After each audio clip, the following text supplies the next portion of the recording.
Osborne Maladon firm. But we also have from the Wilmer Hale firm, Tanithia Billings. Ms. Billings and one of her colleagues have pending at the Arizona State Bar the first stage of their Pro Hoc Vici applications. We haven't yet received back from the State Bar the notices.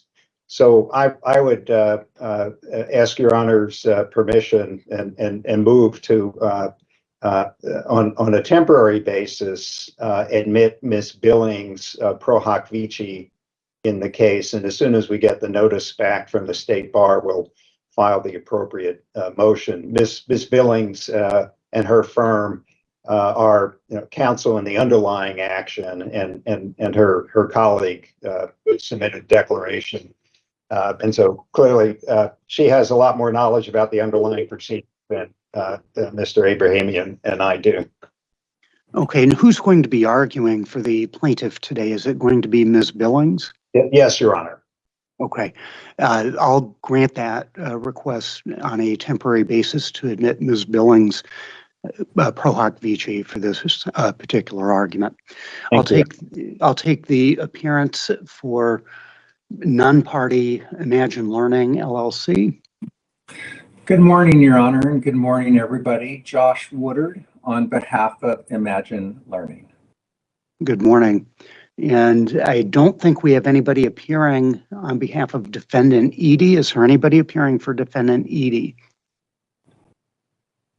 Okay, are there any other appearances? I don't hear any other appearances. I do see that we have somebody, Carrie Patterson. Who are you here on behalf of, Ms. Patterson? Good morning, Your Honor. I work with Wilmer Hale. I'm a colleague of Ms. Billings, but I'll just be taking notes on the proceeding. Okay, very well. Thank you. Okay, this is the time set for oral argument on Imagine Learning, LLC's motion to quash the subpoena for production of documents and appearance at a Rule 30b-6 deposition. I have reviewed all of the briefing and the record, and I thought it'd be helpful for me to give you some preliminary thoughts that I have and where I'm inclined to go with this motion. First of all, let me talk about the privileged and work product protected documents. It's interesting, Rule 45 has two competing and somewhat contradictory provisions regarding privileged and protected documents. We first have Rule 45E2A Romanet 3, which has been cited by Imagine Learning, and that addresses when the court is required to quash a subpoena. It provides on timely motion the court, I'll skip some of the language, must quash a subpoena if it requires disclosure of privileged or other protected matter, if no exception or waiver applies. Then we have Rule 45C5, which addresses claiming privilege or protection, and that addresses in paragraph A how to assert a claim of privilege or protection when a subpoenaed party is going to withhold subpoenaed information under a claim of privilege, and specifically it references Rule 26B6A, which is the provision that requires the preparation of a privilege log, and it also provides that on any objection based on privilege, unless the court orders otherwise for good cause, a subpoenaing party requesting a privilege log must pay the subpoenaed person's reasonable expenses in preparing the log. On the undue burden, let me comment on that. It's cited in the papers, the Helge versus Druk case, 136 Arizona 434, a 1983 Court of Appeals decision, provides that the burden to establish that a subpoena ducis tecum is unreasonable or oppressive is on the party who seeks to have it quashed. He cannot rely on the mere assertion that compliance would be burdensome or onerous without showing the manner and extent of the burden and the injurious consequences of compliance. And here, based on my review, other than stating that the subpoena subjects Imagine Learning to an undue burden, Imagine Learning really hasn't done anything to show the extent of the burden or oppression imposed by the subpoena. The argument really is not developed as to what the undue burden is, and there's no declaration or affidavit that would explain what the expense would be of compliance or what other burden, the time that it would take to comply. So based on all of that, here's where I'm inclined to come out, and then I'll hear argument from you, and then I'll decide ultimately what to do. My tentative inclination is either, one, modify the subpoena to apply only to non-privileged and non-work product protected documents so that Imagine Learning will not be burdened by having to prepare a privilege log, or two, if plaintiff wants to insist on a privilege log, then pursuant to Rule 45C5A, I'm inclined to order that the plaintiff pay Imagine Learning's reasonable cost of preparing the privilege log. I'm also inclined to modify the subpoena to narrow the scope of plaintiff's requests from January 1, 2024 to present to January 1, 2025 to present. And I'm inclined to modify the subpoena to eliminate instruction number 3, which instructs Imagine Learning to identify responsive documents that have been deleted, but my inclination is to otherwise deny the motion to quash. So there you have my initial analysis. So it is Imagine Learning's motion. So Mr. Woodard, I presume that you are arguing? Yes, Your Honor. Thank you very much for the court's initial thoughts, and good morning. So Imagine Learning would still like to proceed with the motion as drafted and request that the court quash the entirety of the motion.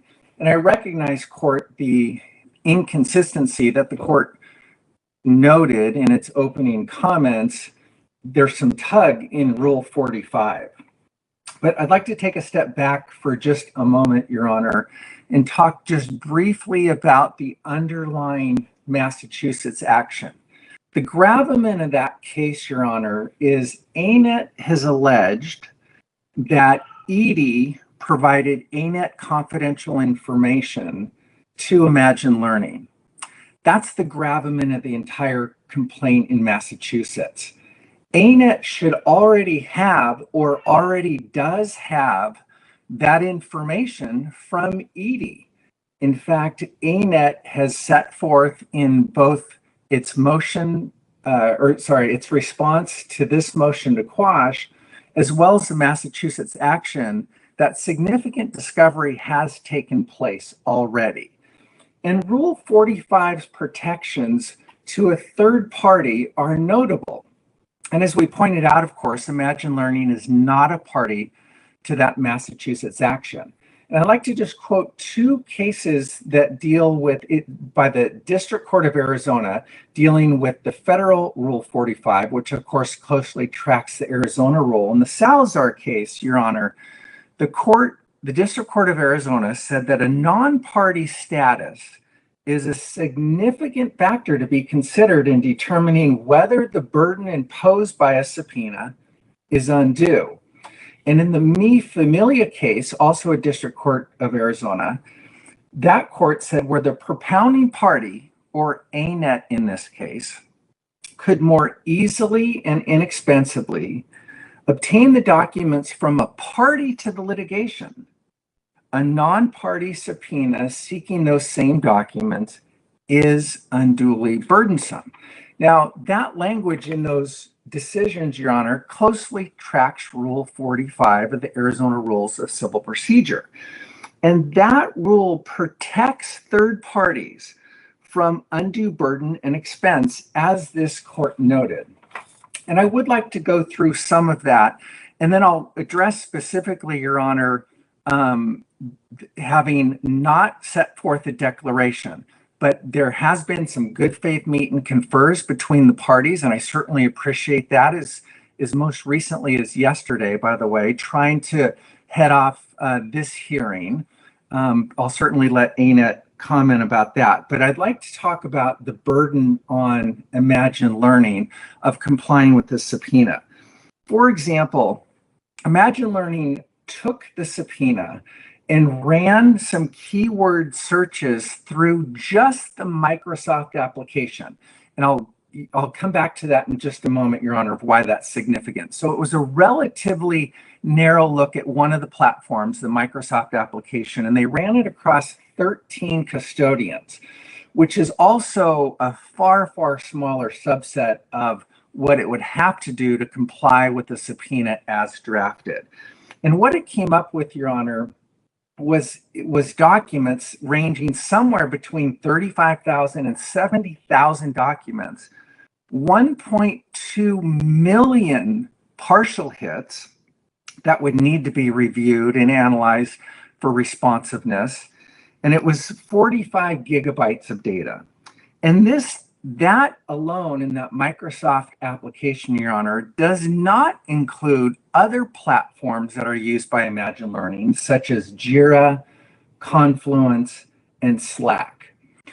However, Imagine Learning didn't stop there. It looked at GitHub. GitHub is a cloud-based application, Your Honor, that software coders use to collaborate, store, retrieve code information.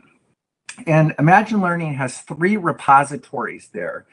And inside of those, my understanding is there's 3,000 branches. And a branch, Your Honor, is similar to a workspace, I think, akin to our legal world. It has 5,000 commits, and that is similar to saved changes. So if we were working in Word and we saved a change, that would be a commit in code world. And then 5,000 pull requests. And pull requests is when codes, after they've been changed, get uploaded or incorporated into the ultimate software code. And so even those numbers become staggering when you start to go down the rabbit hole to try to figure out, okay, of all the engineers that touch this, you've got to go look at all of their communications in their workspaces, all of the save changes, all of the uploads or these pull requests that make it into the code. And that's what Imagine Learning is really struggling with, is just the pure breadth of this, given how the subpoena is drafted. And so back to Mr. Woodard, yes. When did Imagine Learning do all this searching? Because it's nowhere in the record that I reviewed. So when did this all occur? Yeah, thank you, Your Honor. So let me talk just briefly about the timing, and then I'll be able to answer that question. So let me answer the question first, and then I'd like to go backwards. So in the meet and confer process, even though Imagine Learning believes that the subpoena as drafted is invalid under Rule 45 because it asks for privileged, attorney-client privilege, trade secret information, under Rule 45, we think the court must quash it. But notwithstanding, in the several meet and confers that the parties have had, Imagine Learning said, okay, look, we understand that some documents may need to be produced, but let's take a look and see what that is. Now that's juxtaposed to Imagine Learning's understanding that, look, ANET needs to go get this from Edie, because again, the underlying complaint is, what did Edie share with Imagine Learning? That all resides with Edie. In fact, the court may have seen in the reply in support of this motion to quash, we identified all the RFPs and all the 30B6 topics that reside in ED's possession. And according to ANET, Your Honor, they have done substantial discovery, and there's no dispute between ANET and ED right now on the underlying discovery. And so Imagine Learning is struggling with Rule 45, which says a third party is entitled to some protections here. And that is if the subpoenaing party can go get it from the party underlying the litigation, why is Imagine Learning being burdened, even though I appreciate that the court's inclination of ANET may need to pay for this, but what Imagine Learning is struggling with is it doesn't solve the issue of this can be obtained through ED, and why is Imagine Learning being dragged into this case in very, very robust party-like discovery? And so either Rule 45 protections mean something or they don't, because the only thing the only thing ANET has articulated about their quote unquote good cause, which is required under Rule 45, the only thing ANET has argued is that there could be theoretically a possibility that ED missed something in its production, or ED accidentally or intentionally deleted something that would otherwise have to be produced. There's been no articulation of, hey, we understand from a 30B6 of ED that there should have been this email, or there's a gap in a text message, or there is a missing piece in code that we have that we think ED didn't produce. That would be a different situation, and I think would satisfy ANET's good cause requirement under Rule 45. However, in the papers, it's nothing more than theoretical. But if that were the standard, Your Honor, every third party would be subjected to party-like discovery. And that can't possibly be true because there are those protections in Rule 45.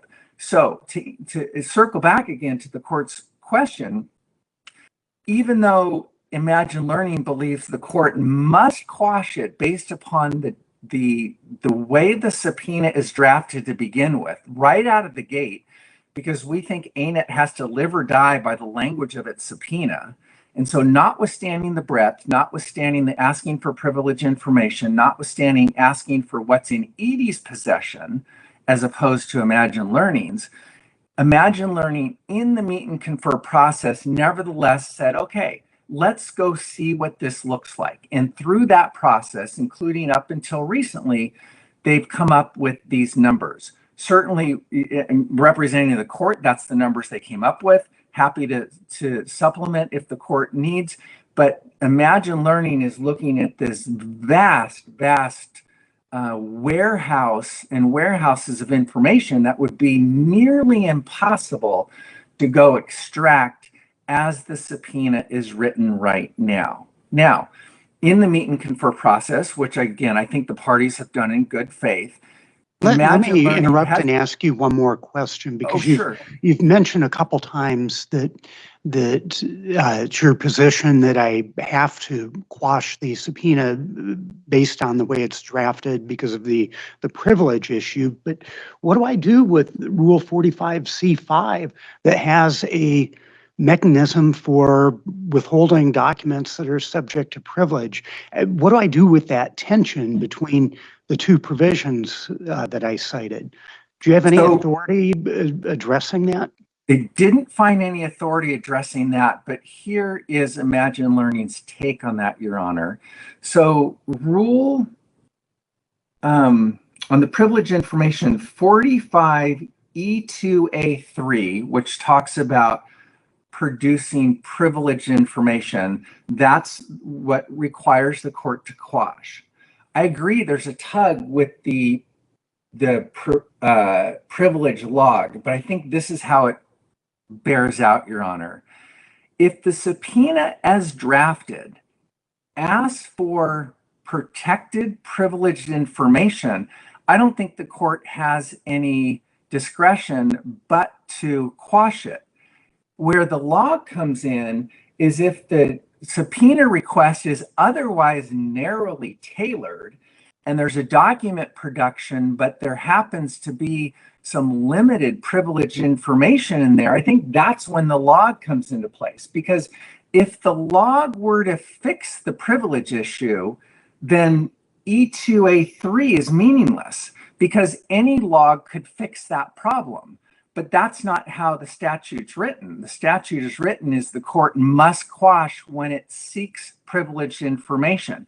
Not just that there happens to be some one-off privileged information. I think that's when the log comes in. But I think the court needs to look at as how the subpoena is drafted. And if on its face it is seeking privileged information, that's when it should be quashed out of the gate. In addition to the undue burden, which is also a mandatory quashing by the court. And then finally, Your Honor, just one more point, because I think the court has the discretion to also quash if it seeks confidential information. And again, back to the gravamen of the case between ANET and ED in Massachusetts, it's all about what did ED share with Imagine Learning. ANET does not need to get into Imagine Learning's internal documents, coding, drafting to figure that out. All ANET needs to do, and upon information and belief based upon ANET's own representations, has done already, is ask ED, what did you share with Imagine Learning? They're the party to the suit.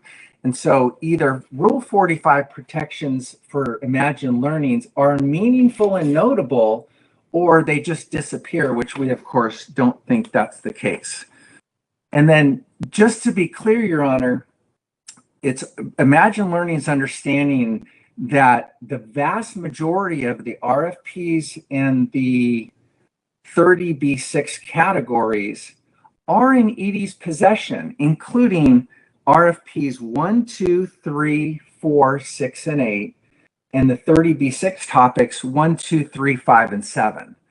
And so I appreciate the court's inclination, but it doesn't address, or ANET has not addressed, the duplicative nature and they fail to demonstrate good cause is required under Rule 45 as to why they're entitled to everything in Imagine Learning's possession, even though they have or can get it from ED. And so we respectfully request that the motion to quash be granted. Okay, thank you, Mr. Woodard. Ms. Billings? Thank you, Your Honor. Good morning, Tanithia Billings for the Achievement Network. The court that knows this case best has already looked at this discovery and found good cause for it on this exact subpoena after the defendant ED. Let me ask you about that. The judge in the Massachusetts case authorized letters rogatory, but he didn't review the actual subpoena itself, did he? Yes, Your Honor, he did. Okay. As I was saying, the ED made these exact same arguments when it opposed the motions for letters rogatory. It wasn't just a rubber stamp. There was a hearing where these same arguments were made by the defendant, and the judge issued the subpoena or granted the motions for letters rogatory, and the subpoena was then issued under Rule 45-1. Okay, and I just want to be clear. I knew that there was a hearing, and I reviewed that, and I know that there were arguments similar to those made by Imagine Learning here, made by the party to the case. Imagine Learning wasn't before the court. Yes. But I just want to make sure and confirm that I'm understanding. The judge in the Massachusetts case actually saw the proposed form of subpoena and decided that that was an appropriate subpoena to be issued, or just that you could seek the subpoena here in Arizona?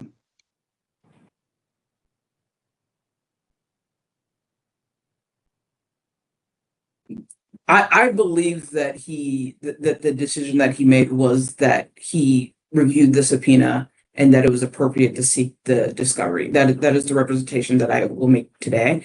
If I go back and review and I'm incorrect, I will absolutely correct that representation. But that is my belief in what was done at the Massachusetts state level. It wasn't just a rubber stamping of letters rogatory. It was that the discovery is appropriate and found good cause for it on this exact subpoena. Okay, go ahead. Your Honor, I believe that there are two framing points for this motion. As you previewed, I believe that Imagine Learning has failed to show the manner and extent of any burden. I appreciate that over the course of our meet and confer efforts that counsel has provided us with some universe of what that burden looks like. But that is not information that we have before the court on record. And it is information that we only had as of yesterday. Another point to be made is there is nowhere in the briefing of Imagine Learning in which they dispute that there's relevant information, that the information that we seek is relevant. Instead, they're asking the court to quash concedently relevant discovery on no evidence and over, as I said, a good cause finding by the judge presiding over the case. And counsel mentions our meet and confer efforts. We did indeed meet and confer yesterday. And in our opinion, there was really only progress on one issue. Imagine Learning proposed limiting custodians, and ANET is open to that in principle. We expect that that is something that can be finalized quite quickly once Imagine Learning itself identifies custodians in their roles. The rest of the requests or proposals from Imagine Learning were requests for reliefs and not offers. Imagine Learning asks ANET to finish reviewing Edie's production and then prove with particularity what Imagine Learning holds that Edie did not produce. That inverts the burden. ANET cannot prove the contents of files that it has never seen. Imagine Learning also asked us to exclude a privilege log, which in our opinion, the rules do not permit. Well, let me ask you the flip side of the question that I posed to Mr. Woodard. I may not have to make a decision on whether Imagine Learning satisfied its burden of showing undue burden here, because the language in Rule 45 tells me I have to quash a subpoena if it requires disclosure of privileged information. That's Rule 45E2A3. So you heard Mr. Woodard's explanation how he thinks the interplay between that rule and Rule 45C5 on the privilege log, the interplay, how that works. What's your view? Because that language is pretty clear that I have to quash a subpoena if it requires disclosure of privileged information. Why don't I just quash it? And if you want to redraft your subpoena, you do that. Well, as a preliminary matter, that mandatory quash provision only applies to a subpoena that requires disclosure of privileged matter. This is not what we're asking for. In fact, instruction number 2 says that to withhold privileged documents and log them, which is what Arizona's rules require. The documents that we are looking for are communications between business people during a commercial negotiation before this litigation even existed. We are not asking for attorney files. Instead, we are merely asking for discussions between business people. Therefore, this mandatory quash provision does not apply. Further, it is our opinion that, or it is our reading that it does not, to the extent it does apply, it does not require quashing. There's also a provision in which modification by the court is available as a remedy. Okay, but but modification is not mentioned as a remedy, at least on my reading of Rule 45 E2A Romanet 3. It's just quashing is the remedy. It doesn't say quash or modify. So, and then when you address that, I also want to clarify that what I heard is correct, that the plaintiff wants a privilege log here. And if I don't quash the subpoena and I require a privilege log, it's going to be at plaintiff's expense. Your Honor, we are aware of our potential cost obligations, and that is something that we are willing to discuss. And well, it's not willing to discuss, because if I grant the relief that you want and order a privilege log, that's going to be conditioned on plaintiff's requirement that it consistent with the rule that it pay for the reasonable cost of preparing the privilege log. It's not going to be something up for discussion. So I want to be sure that plaintiff knows what it's asking for here, that if I grant the relief, then presumably Mr. Woodard's going to be filing an application for attorney's fees if you can't come to agreement as to what that amount is. yeah, Your Honor, we completely understand that. As we have represented, we believe that this subpoena seeks business records from a business collaborator. Any log of privileged documents in that case would be short. This is not like the cases that are signed or the cases that are cited, Eccentric and NoCal, where these were subpoenas to lawyers for litigation files, where the privileged log would encompass essentially all of the documents. We are seeking business records from business people. The log should be short, and ANET is also prepared to make it even shorter by talking about formatting for categorical entries, cut off excluding post-complaint communications with counsel. It is our position that that is something that we are required to do, but what the rules do not allow is what Imagine Learning is asking. You may proceed. Your Honor, can I interject for a second? While Ms. Billings was talking, I had a chance to look at our opposition papers. Go ahead, Mr. Rosenbaum. Which answer the question that Your Honor asked Ms. Billings that she said she would correct if she was mistaken. Not mistaken. One of the attachments to Mr. Butt's declaration is the motion for letters rogatory, which has the Massachusetts judge's handwriting on it, and the motion that was then decided by the court in Massachusetts attaches as Exhibit A the proposed letters rogatory.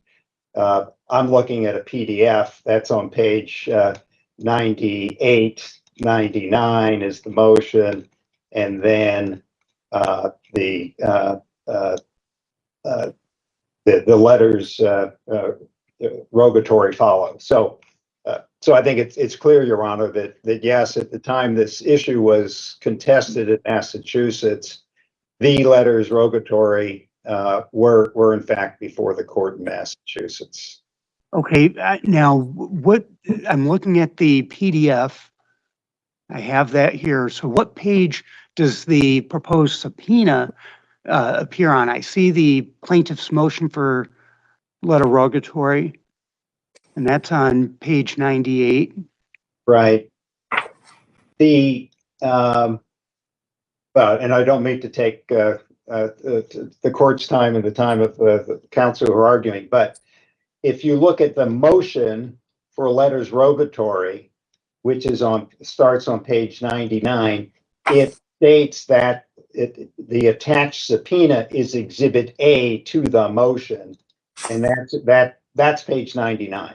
Okay, I see that reference. Yeah, It's yeah. just not So Exhibit A to the motion was not included, but you're representing that was the subpoena.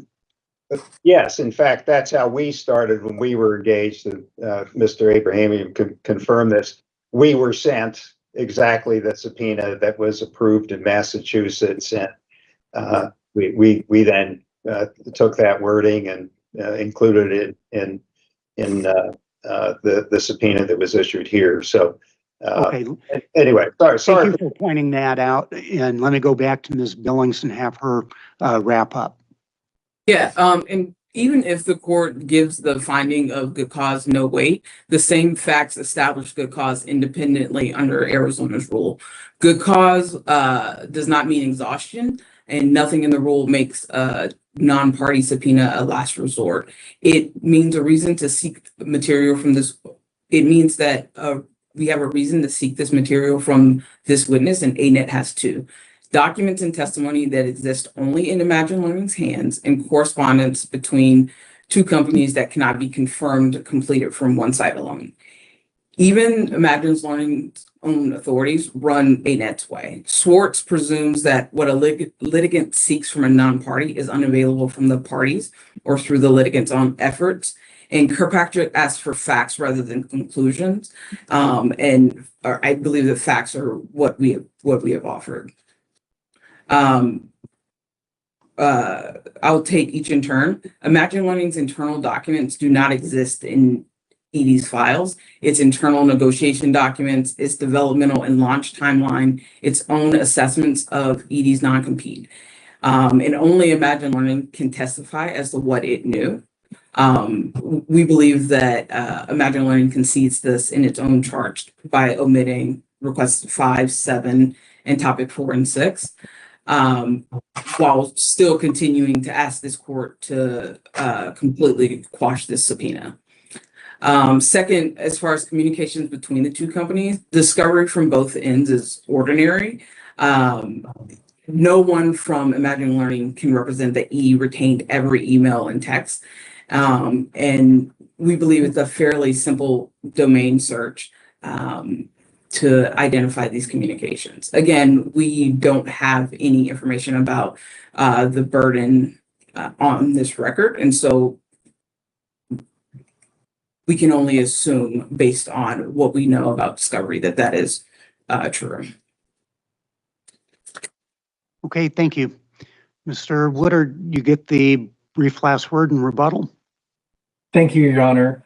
Notably, Imagine Learning was not a party to the motions for the letters rogatory in Massachusetts.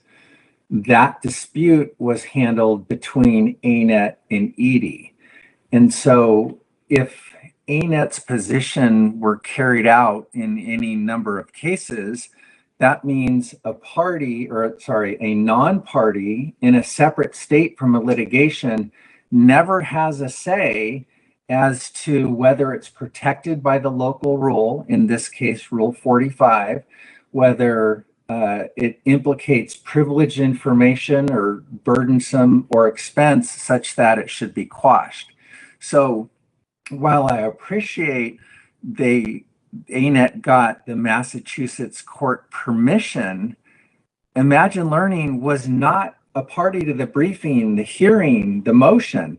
It just wasn't. It simply got subpoenaed, and Imagine Learning ought not to be bound by that decision and should be able to rely on Rule 45.